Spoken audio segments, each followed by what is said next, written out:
Akala ko ordinaryong earphones lang ito. Pero nung sinubukan ko, grabe ang bass! Sulit ba talaga ang Popcorn Bass X8 Pro? Alamin natin sa unboxing na to. What's up mga kaibigan? Welcome back sa ating video.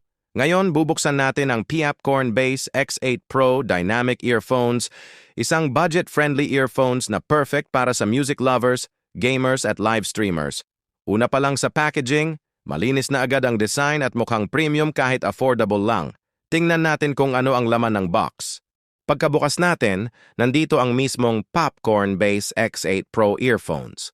Ang ganda ng itsura niya at lightweight pa kaya komportable isuot kahit matagal gamitin. Meron din itong ergonomic design para mas secure ang fit sa tenga at hindi madaling mahulog habang naglalakad, nagwo-workout o naglalaro. Kung mahilig ka sa mobile gaming, makakatulong din ito dahil malinaw ang footsteps at in-game sounds para mas immersive ang experience.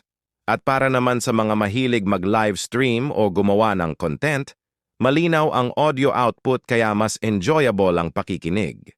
Sa kabuuan, kung naghahanap ka ng murang earphones na may malakas na bass, malinaw na tunog, at komportableng gamitin, sulit subukan ang Popcorn Bass X8 Pro.